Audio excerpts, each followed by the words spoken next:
what really happened in London. A defining moment in my life. What's happening? I can't do this. It's like I'm kind of beating around the bush and I don't want to. I need to get you to hospital. What is happening to me? Hey, hello, how's it guys, and welcome back to A Girl Named Cassidy. As you can see, today we are in the car, which means best prepare yourself for a car confession. It has been a while since I've done one of these, and this has been my most requested car confessions. Looking around for inspiration right now. I guess because this has been the one that I've been most apprehensive to talk about. What really happened in London. I speak very highly about my time in the UK and how it taught me a lot, and I found myself and growth, and I speak about how I found my fashion and friends and the time I lived abroad, and then people are like, okay, well, if all of this is so great, why did you come back? Because the plan was to move there, to live there. And it's not a sensitive topic. I mean, it is something that happened to me. It is something that was a defining moment in my life. But it's not as all bells and whistles as everyone always thinks it is. This car confessions is going to be a real confession. It's going to be a real tell-all book. I'm going to really expose myself. So I guess if we're going to talk about what happened in London, we're going to have to go way back as to why I wanted to go there. So as a kid, I always knew that I was going to end up somewhere else. I never thought that I was going to live, breathe, stay, eat, sleep, have kids, get married in Cape Town. I knew that Cape Town would be one of my bases, but I never ever thought, I just felt it. You know when you just know? And Cape Town was one of those things I just knew about. I never saw my future here. And so when kids spoke in high school about, oh, what are you doing? Where are you going? What's happening with you? I always was just like, okay, well, I'm just here for a season and then I'm off. And it was so odd when people would say, no, I'm staying in Cape Town. I love Cape Town. And I was like, you need to get out of your city. I truly believed that. I thought that, we all think we know ourselves and then we travel and then we really know ourselves. So that was the main thing. So to start you off, I've been on this acting shtick. I've known that I've wanted to be an actress for a very long time. Some would say my whole life. I am that some. And I got a job as a casting director, and people think it's all glamorous, but I was earning pennies. I was earning a start out salary. I couldn't live on that money either. So I was really living hand to mouth, bread to mouth, whatever that saying is. But 3/4 of my salary, and I put it away every single month, and I saved for months and months and months and months. So my whole plan was, and I wrote to the embassy and everything, so I'm very lucky. My mom works in travel, so we were lucky in that regard. And so I kind of wrote to the UK embassy. I was just like, hey, look, I'm entering your country on a visitor's visa, but the intention is to find work, but at no point do I plan on just staying there. I plan on applying for the working visa, getting the letter, coming back, renewing the visa, and then coming back again. There is a legal way in which you go about it. I didn't have an ancestral visa that was valid. I think I'm one generation too late in applying for that ancestral visa. So I did the whole shtick, and the embassy came back and they were like, cool, great, you've been legit about it, you've proved your documentation, fine, all looks well. So I went and I met up with the agencies, and a lot of the agencies, so essentially what happens in the acting world, or the modeling world even, is that you get a letter, and then that's what you take to your embassy, and then you get your working visa for however long, and then you can go there and you can work legitimately and earn there. But I wasn't getting anyone who was calling home and saying, hey, we need Cassidy in a production in the UK. I went to the UK, and I went knocking on all of the agencies' doors, and I knew some good agencies as I've worked with some people who were with them. So I really used that and used my networking. They would put me on their books because I showed them my CV and I showed them my capabilities, and I did the auditions, and they were like, cool, we love you, you are great, but there isn't a market right now, so be prepared for a dry season. So that was why I went. Great. So what brought me back? First things first, I was in a relationship when I went to the UK. One of the hardest things I had to say to him was, hey, look, we can't talk anymore. I really need to find myself, and I'm spending every single day calling you saying, hey, look at the city, look at this, look at this, look at this. And he was going to come and stop in the UK and then stay with me for a bit and whatnot. But then I kind of just like called it off, and I was just like, I can't do this. So that was like my first thing that really broke me, that made it harder for me. But I had to grow. I needed to do something for myself. It's like I'm kind of beating around the bush and I don't want to. I had a lot of friends immigrate to the UK, and something that I don't know if you guys have it, but I certainly have it. People love to tell you how amazing everything's going when they move abroad. Oh, it's great. If you're ever around, pop by. I'd love to have you. I'd love to have you. And then you go and they couldn't rush you out sooner. I had a few of those, but one of my closest friends at the time was living in the UK, and when he was down, he was always like, you should come and stay with me, it'll be great. And we spoke for years. We spoke for years about me wanting to come there, and he was always holding me accountable, like, hey, Cassidy, look, you say you're going to do it, but you never take the leap of faith. Like, what's holding you? And I must give him this, like, he held me accountable for my dream of moving there. This is where it started to, and this is something that I struggle with. I have too much faith in people. I give everyone the benefit of the doubt. I have had to get myself out of some serious situations because I'm too nice and I say yes to things, and I'm a people pleaser.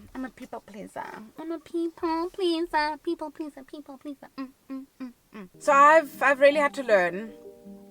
And so, you know, we were kind of speaking about it because not only that, my mom was a travel agent. So my mom kind of needed to know the information. We needed to know what type of insurance I needed to get, what type of money I was looking at spending, because obviously you have to, in order to get a certain visa and you stay a certain amount of time, you have to have money in your savings. So I needed to know what I was going to have to deal with. And this friend, for the sake of the story, let's call him Barry.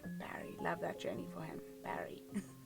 Barry was like, Cassidy, don't worry. I've got someone that comes over once a week, cleans the house, does the stuff. Barry was also a very big name in the hospitality industry. So I was under the impression that Barry was like doing the things. And so I stayed in Canary Wharf, which if you guys are in London or have been to London, it is the business district. It is very fancy where all the businessmen stay. And it's like Lani to stay there. That's a very wealthy area. So I stayed in Canary Wharf. Him and his roommate stayed there. So it was kind of like, oh no, we have someone who cleans the flat once a week, does the laundry. Spun me this tale. And my mother even spoke to Barry and was like, Barry, check here, like, what is the thing? Like, Cassidy hasn't even done her own laundry before. Like, she knows how to do it, but she doesn't do her own laundry. Like, I do her laundry. And Barry was like, don't even worry. Like, we've got someone who does that. Cool, fine. Let's just say Barry had it made. Barry had a sports car. Barry was living in the business district.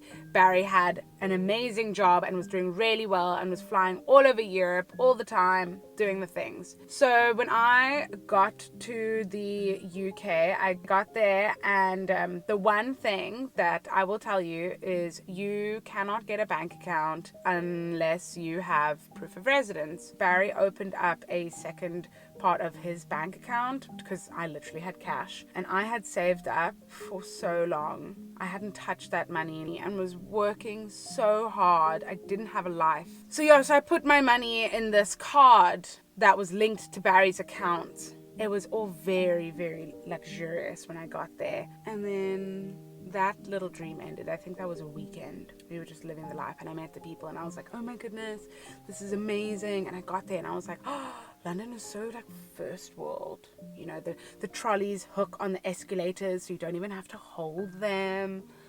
It's just, I felt very first world. And I mean, goodness, when I got to the airport, it was just Porsches and Maseratis and Lamborghinis, and because your cars have to be roadworthy. Like, I got to the UK and did I miss a Taz, hey? Gosh, all I wanted when I was driving around was a little old, like, coloured granny driving a Taz. That's all I wanted. And I didn't get it, so I was disappointed. So it was just very, like, wow, reality check. And then that weekend ended, and then Barry was like, okay, cool, we're going to go back to mine. And then we got to his place. But immediately when we got there, he had to go to work. And look, I had never taken the tube before. I'd never done any of that. I kind of wanted someone to teach me. Everything was very daunting. It's a very big place. He couldn't, and all of my other friends, they were also busy. Obviously, the world doesn't stop. Guys, also, I feel like I need to put this disclaimer, and I hate disclaimers these days, but I'm at no point playing the victim. I don't want anyone to feel sorry for me. This is my story. This is where I've had to grow. This is where a lot of my character building has stemmed from. But essentially, yes, all of my friends were busy. They had lives. So I got to Barry's place, and it was a mess. It was a mess. The food in the fridge was off. The flat was dirty. So I said to Barry, I was like, how do I really find my footing? And he was like, like, if you can, do you mind just giving the flat a little bit of a clean? And I at the point was like, it's the least I can do. And then I went out venturing. If you travel abroad, download City Mapper, it will save your life. And then I go to the shop and I go and buy some food, some groceries and stuff, and a pair of jeans. Weird. That was the first thing I bought. And there's no money on my card. So I call Barry and I'm like, yo, there's no money on my card. And he was like, yeah, I used it. And I was like, okay, well, I need it. It's my money. And then he was like, oh, well, don't worry. I've got like all of this stuff sorted out. Like, I'll give it back to you. Like years of my hard work just gone.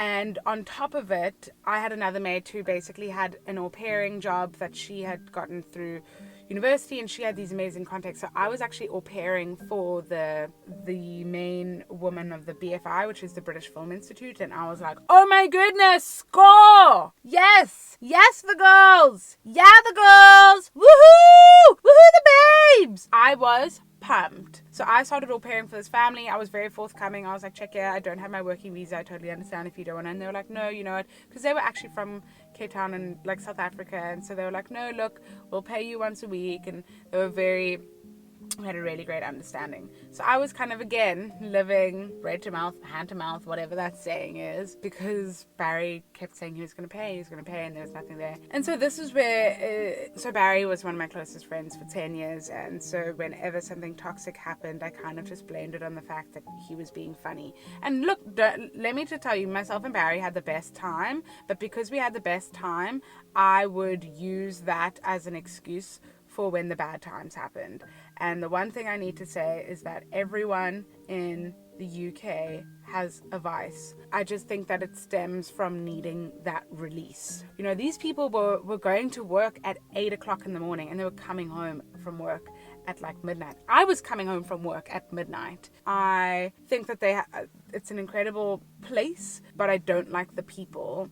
The people made me feel very isolated, and I just feel like growing up in Cape Town, the quality of life is so much better here, and that's just maybe my opinion. Naturally so, people find vices, whether it be drugs, alcoholism, sex addiction, diet culture. Everyone has their thing. Barry had a lot of vices, and I kind of called him on that, and I was like, look, I'm not going to tell you how to live. I am not your mom. But I do think that you need to make a concerted effort to not be doing all of these things. Like, I understand, if you want to smoke a little bit here and there, cool. Like, that's not your thing. I'm not gonna attack the flow. As a mate, I had to call them out on their character because they were behaving out of character. The toxic behavior started when there was always a reason that Barry needed my money. Barry would come and fetch me when I was on my way home because he had the luxury of a car. You do not need a car in London. If you're living in the hub of London, you do not need a car. There are train stations and bus stations everywhere. Everyone gets around. Like in Cape Town, it's like frowned upon. Like, ooh, you catch the bus. No, in the UK, it's normalized. So he would come and pick me up from things, and I didn't need him to pick me up from things. And then he'd be like, oh, I have to go and throw in some petrol. But he would go to the petrol station that only did cash and not card, knowing full well that I had been paid for my au pairing job, and that was my only money. And he was like, yeah, cool, I need you to pay for this. So when I confronted him about it just before I left, he was like, okay, well, this is a lot of tit for tat. Like, there have been times where I've paid for you. And I was like, I totally understand that. Let's cancel out the au pairing money that I gave you. Fine. But let's not forget about that massive lump sum you took from me when I got to the UK. I do also want to mention, because this is the biggest thing, and one of my friends, I had a phone call quite later on in my stay there.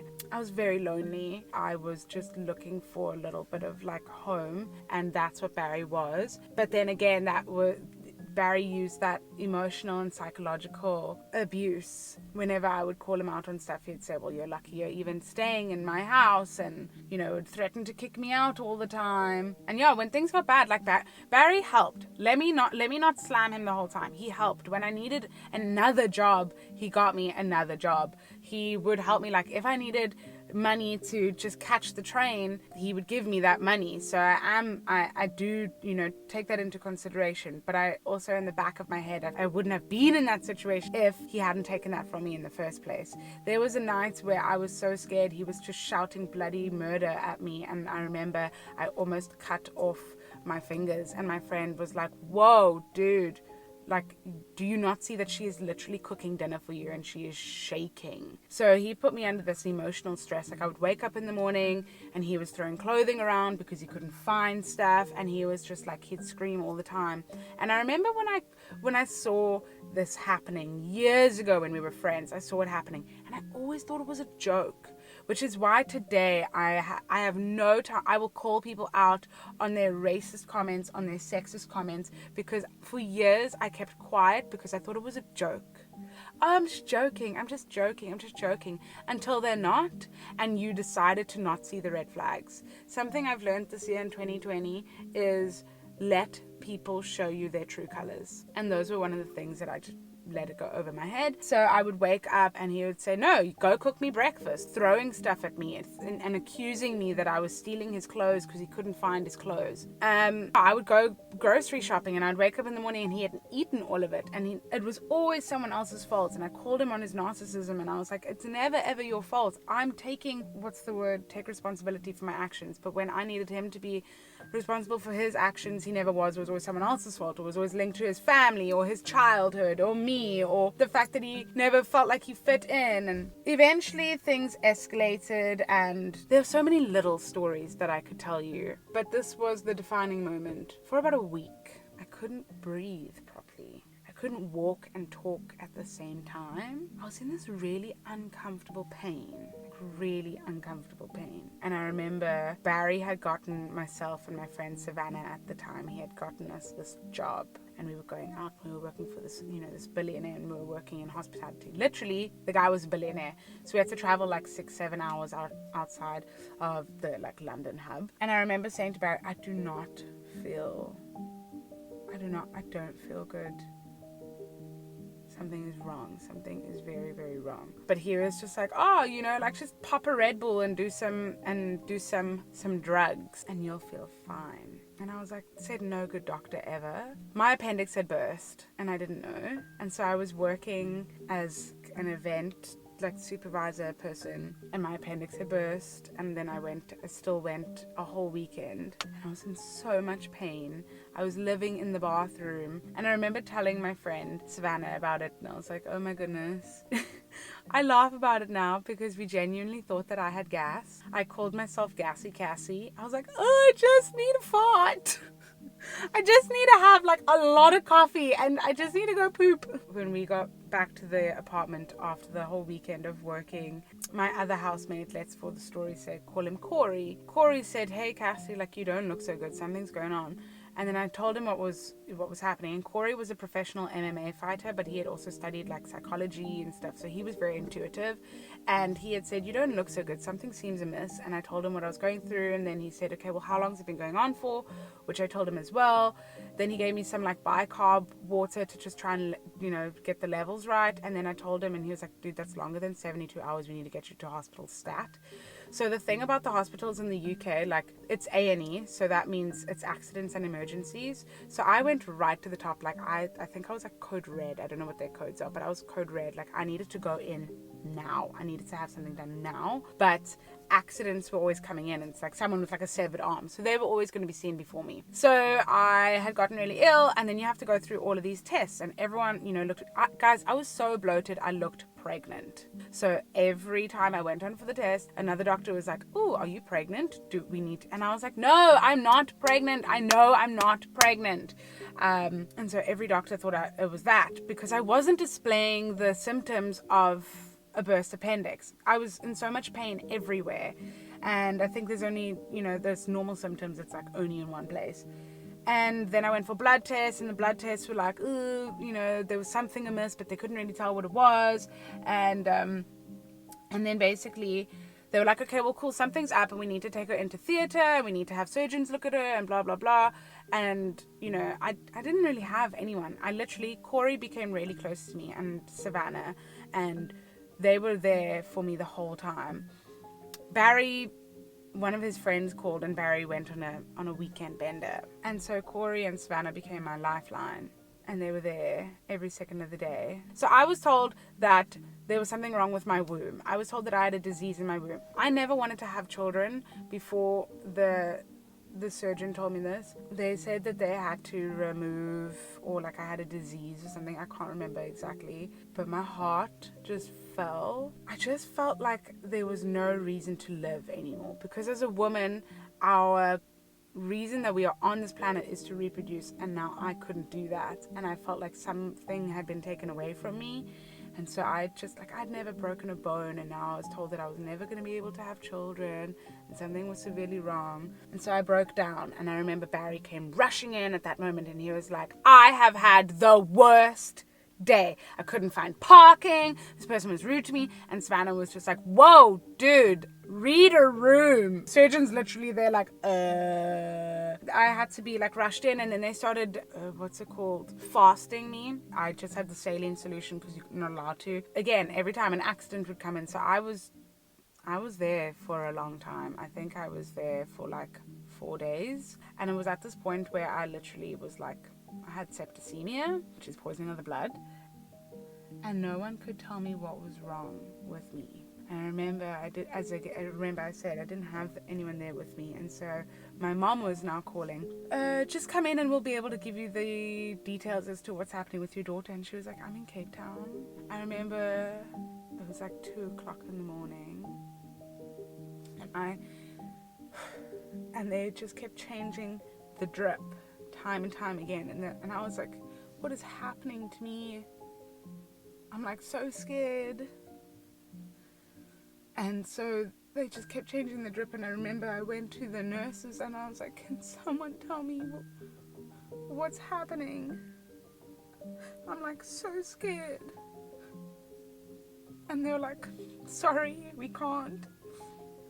And like what made it worse is that there was literally in my room, there was a woman opposite me and next to me, and the woman next to me, her machines were failing, and the woman opposite me was dying. It was like really scary.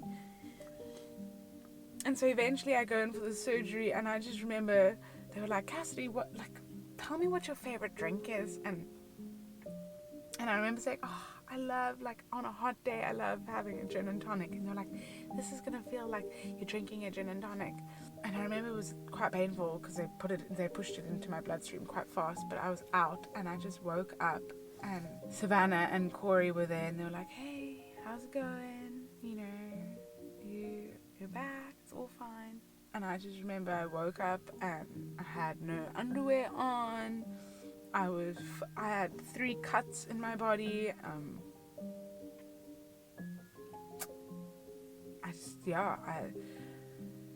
I went through, like, I was so code red that they couldn't risk putting me in an ambulance because I was like knocking on death's door. And I remember waking up, and like Barry was nowhere to be seen.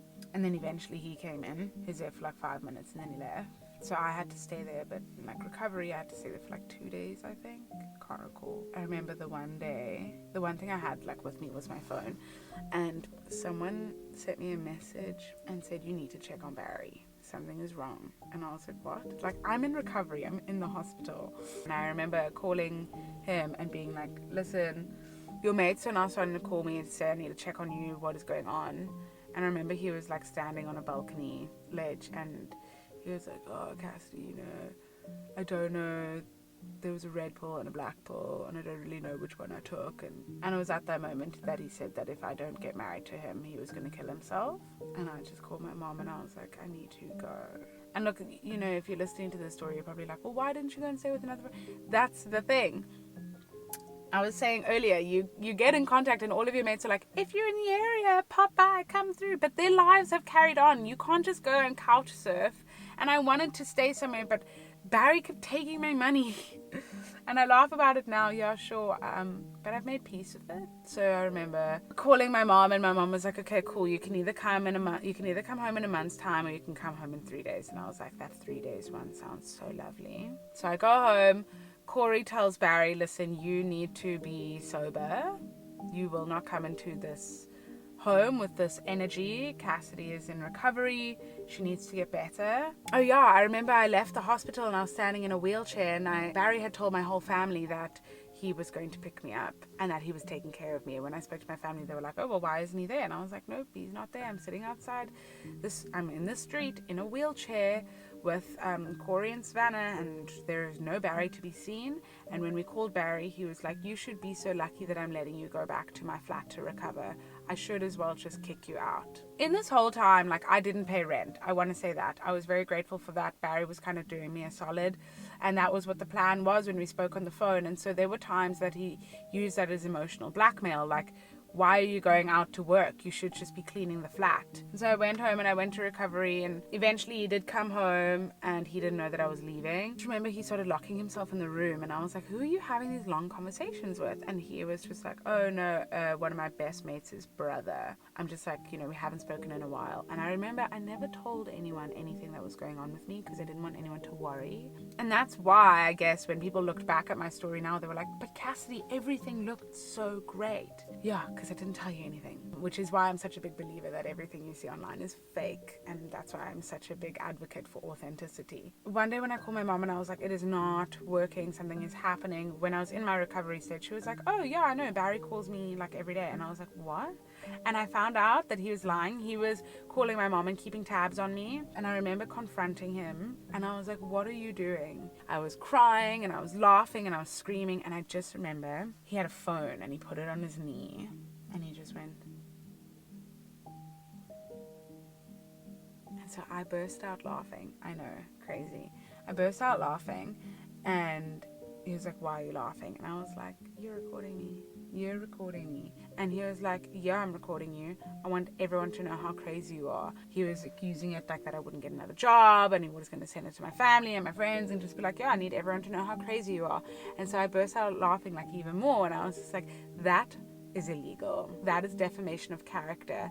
And then he was all like, whoa, whoa, whoa. I called him out. Now, I just want you to know that Barry is so good at talking that he can convince you that black is actually white and he can sell ice to an Eskimo. He is brilliant. So I called my mom, and he was like, yeah, but Cassidy's doing this. And she was like, whoa, listen, Barry, Cassidy is frustrated. She doesn't know how to feel because she's feeling everything at the same time. And then she told him that I'm leaving. He was like, what? You're leaving? And I was like, yeah, I'm leaving. I can't do this anymore. This is toxic. You were supposed to be my friend at a time while I've been here. You were my confidant.